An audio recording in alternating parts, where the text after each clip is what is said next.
Hello everyone, the concept channel पर आप सभी लोगों का स्वागत है। आज का हमारा टॉपिक आईआर से रिलेटेड है, इंटरनेशनल रिलेशंस। 5 आईज, ये वैसे आज का वर्ड नहीं है, एकदम से करंट में ये अस्तित्व में आया हो ऐसा भी नहीं है। ये कोल्ड वॉर के टाइम में अस्तित्व में आया था, लेकिन इसकी चर्चा होते रहती है। अभी क्यों चर्चा हुई?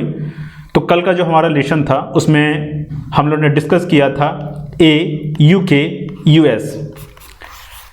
इसकी अभी घोषणा की गई थी 15 सितंबर को।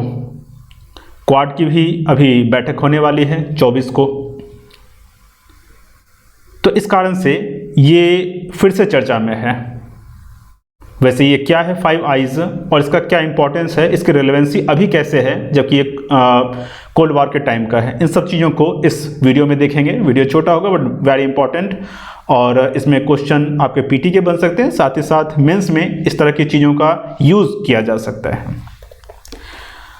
ये कल मैंने आपके साथ डिस्कस किया था, इसी से रिलेटेड वो टॉपिक है। और इस टॉपिक के दौरान ही मैंने आपको बताया था कि ये 5 आईज वाला जो कॉन्सेप्ट है मैं आपके साथ डिस्कस करूंगा, तो वही आज हम लोग डिस्कस करेंगे। लेकिन आगे बढ़ने से पहले ये मेरा परिचय, भानु पी आर्य _अनअकैडमी, ये टेलीग्राम चैनल। यहाँ आप मेरे PDF जो भी इस मेरे क्लास का PDF होता है उसका PDF आपको यहाँ मिल जाएगा। रेफरल कोड मेरा है BHP10। इस कोड का इस्तेमाल करके अगर आप कोई भी सब्सक्रिप्शन लेते हैं अनअकैडमी पर तो आपको फ्लैट 10% का डिस्काउंट मिलता है। साथ ही साथ बहुत सारे टेस्ट सीरीज फ्री में अवेलेबल हैं अनअकैडमी पे, उस तक भी आपकी पहुंच हो पाएगी।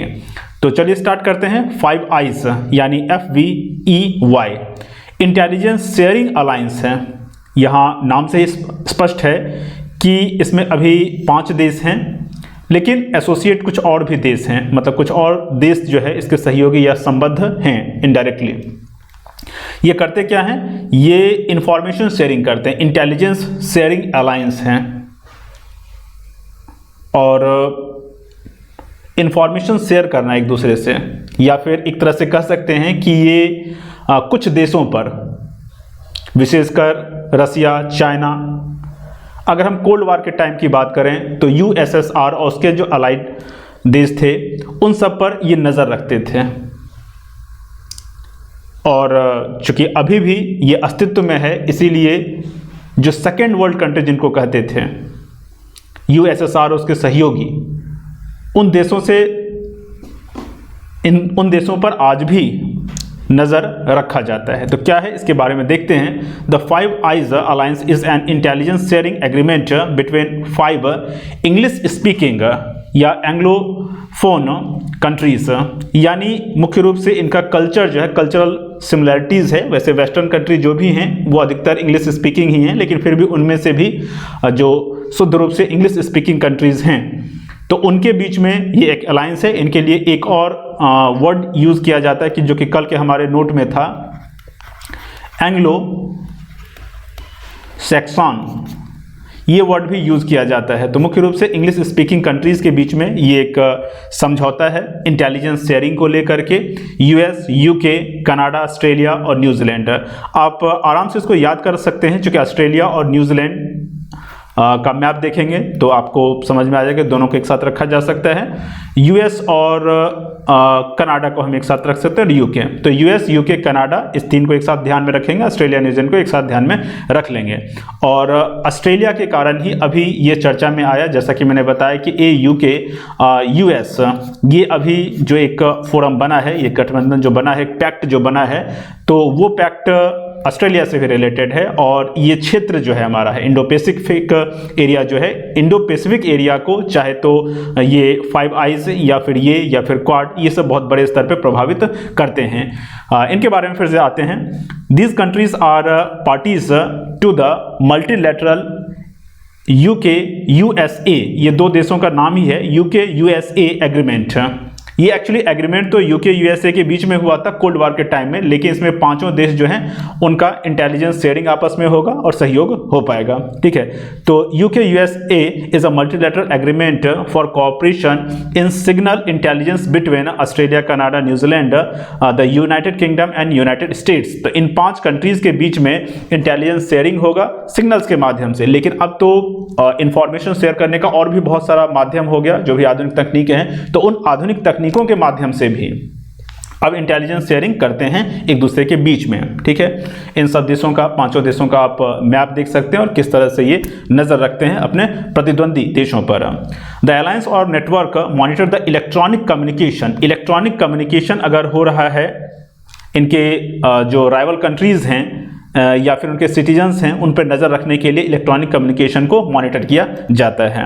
It evolves during cold war. जैसा कि मैंने बताया कि ये कोल्ड वॉर के टाइम में इवॉल्व हुआ था। अगर आप सेकेंड वर्ल्ड वॉर की बात करें तो सेकेंड वर्ल्ड वॉर जो कि 1939 से लेकर 45 तक हुआ था, इसमें अमेरिका और यूएसएसआर दोनों सहयोगी ही थे, लेकिन युद्ध के बाद दोनों दो पक्ष बन गए।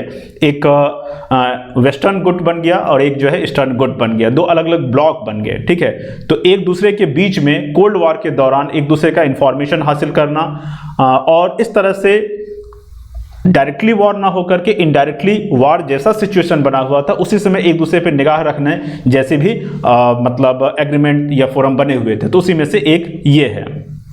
ठीक है, तो यहां cold war as a mechanism for monitoring Soviet Union, जिसको हम यूएसएसआर भी कहेंगे, and sharing classified intelligence.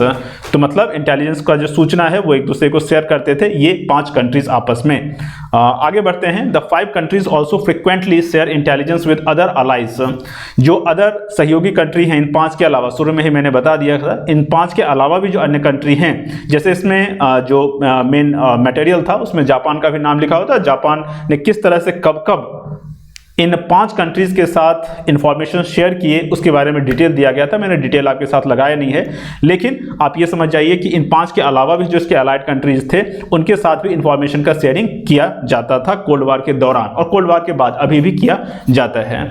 The alliance become, एक और बात, इसमें 5 कंट्रीज हैं, 5 कंट्रीज का अपना अपना एरिया डिवाइड है कि कौन सा कंट्री किस क्षेत्र को, कौन सा कंट्री किन किन देशों को मॉनिटर करेगा। उतना डिटेल से हमें जानना नहीं है, बस हमें यह जानना है कि 5 आइज अलायंस एग्जिस्ट करते हैं, उसमें कौन कौन है, इनका क्या पर्पस है, अभी इनका क्या रिलेवेंसी है, बेसिक बातें। मैं कभी भी क्लास में अनावश्यक बातों को डिस्कस नहीं करता हूं, क्योंकि बहुत ज्यादा बोझिल अगर हमारा मतलब टॉपिक हो जाएगा तो फिर दिक्कत हो जाएगी, है ना। इस कारण से सीमित चीजों को, तो यहां आप ध्यान रखिए कि कोल्ड वॉर के दौरान थर्ड पार्टीज के साथ या अभी भी थर्ड पार्टीज के साथ इस तरह का इंटेलिजेंस शेयरिंग किया जाता है। The alliance become a subject of controversy in 2013। Actually सिर्फ 2013 में ही नहीं, बहुत बार ये अलायंस जो है कंट्रोवर्सी में रहा है। इसका जो काम है उसको लेकर के इसकी आलोचना की जाती है, विशेषकर इसके जो राइवल कंट्री है उन्हीं के द्वारा किया जाएगा। लेकिन 2013 में एक बात स्पष्ट हो गई कि एडवर्ड स्नोडन जो एक व्यक्ति था, नेशनल सिक्योरिटी एजेंसी का एम्प्लॉय था, वो इंफॉर्मेशन लीक करना स्टार्ट किया जो कि क्लासिफाइड डॉक्यूमेंट्स था, और उसमें इस बात को बताया गया कि ये 5 आइज जो हैं वास्तव में ये सुपर नेशनल इंटेलिजेंस ऑर्गेनाइजेशन है, ये इतने पावरफुल हैं कि इन 5 कंट्री का जो मतलब गवर्नमेंट है वो भी इनको कंट्रोल नहीं कर पाती है। तो इंटेलिजेंस के नाम पर ये बहुत बड़ा जो है सर्विलांस किया जा रहा है, जो कि नागरिकों का जो अधिकार है उसके लिए भी खतरनाक है और देशों के लिए भी खतरनाक है। यहाँ एक द प्रिंट का एक कटिंग मैंने लगाया है, आप यहां देख सकते हैं। What is five eyes the intelligence alliance, US want South Korea, India, Japan to be part of. मतलब इस 5 आइज का पार्ट साउथ कोरिया, इंडिया और जापान भी बन जाए, ऐसा यूएस चाहता है। एक्चुअली यहां यूएस 2019 में US congressional committee led representative Adam Schiff, तो इस व्यक्ति ने कहा कि इंडिया, जापान और साउथ कोरिया को भी इस 5 आइज में शामिल कर लिया जाए। ये सही बात है कि अगर इंफॉर्मेशन शेयरिंग आपस में अगर हो रही है, ठीक है, तो अपने सहयोगों को, जितने सहयोगों को बढ़ा सके, और ऐसे भी इंडिया, जापान और साउथ कोरिया बहुत हद तक पश्चिमी देशों के ही सहयोगी बन के रह गए हैं, तो इनको भी शामिल कर लिया जाए, तो ताकि जो है इंडो पैसिफिक रीजन में पीस मेंटेन किया जा सके। हमेशा वेस्टर्न कंट्री इस टर्म का खूब यूज़ करते हैं कि शांति व्यवस्था के लिए, इसके अलावा जो है रूल बेस्ड सिस्टम के लिए, इस तरह के वर्ड का इस्तेमाल नॉर्मली किया जाता है। तो इस क्षेत्र में, इंडो पैसिफिक रीजन में पीस मेंटेन करने के लिए इन 3 देशों को भी शामिल किया जाना चाहिए। ये एक इंपॉर्टेंट पॉइंट है। वैसे 2020 का एक न्यूज़ ये था कि जापान और इंडिया ने कुछ हद तक 5 आइज नेशंस के साथ सहयोग करना स्टार्ट किया भी है, सहयोग कर भी रहे हैं। एक उसमें ये एक बात थी कि जो भी टेक्नोलॉजी कंपनीज हैं, ठीक है, उन टेक्नोलॉजीज कंपनी को एक्सेस दिया गया है ताकि वो जो भी इंफॉर्मेशन इंफॉर्मेशन है स्मार्टफोन वगैरह में, तो उस तक एक्सेस ये पा सकें, ताकि इंफॉर्मेशन जो उस तरह का इंफॉर्मेशन जो सिक्योरिटी से रिलेटेड है उस तक इनकी पहुंच हो पाए। और इन सरकारों को भी फायदा होगा, with the help of these techno companies सरकारों को भी फायदा हो पाएगा। इस तरह से 5 आइज के साथ सहयोग कुछ हद तक चल भी रहा है। हो सकता है कुछ समय के बाद, विशेषकर जापान के बारे में आ रहा था कि ये 5 आइज में शामिल होना चाहता है। तो ये टॉपिक हमारा खत्म हुआ। उम्मीद करता हूं कि इस टॉपिक को बेहतरीन ढंग से समझ पाए होंगे। IR पर एक क्लास ये एप्लीकेशन पे अभी स्टार्ट होने वाला है, तो ये इस नाम से आप मुझे सर्च करेंगे और कई सारे क्लासेस आप देख सकते हैं यहाँ। तो जैसे मुझे फॉलो करेंगे तो जो भी नया क्लास लगता है वो आप तक उसकी जानकारी पहुँच जाएगी। अनअकैडमी के बारे में कुछ और जानकारी, जैसे 1 साल का अगर आप सब्सक्रिप्शन लेते हैं अनअकैडमी पर तो आपको 20 बुक्स, मतलब ये मटेरियल के रूप में आपको मिल जाता है।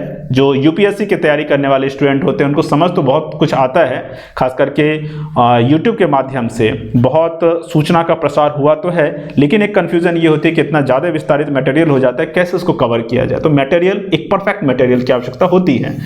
तो 20 बुक्स का पूरा सेट आपको जो है 1 साल के सब्सक्रिप्शन पर आपको मिल जाता है। इसके अलावा अगर आप लोन लेना चाहते हैं, यानी एजुकेशनल लोन अगर आपको यूपीएससी प्रिपरेशन के लिए चाहिए कि फ़ी भरने के लिए, तो वो भी उसकी सुविधा भी उपलब्ध है। इसके लिए आपको बात करना पड़ेगा और प्रोसेस बहुत ही आसान यहाँ दिखाया गया है।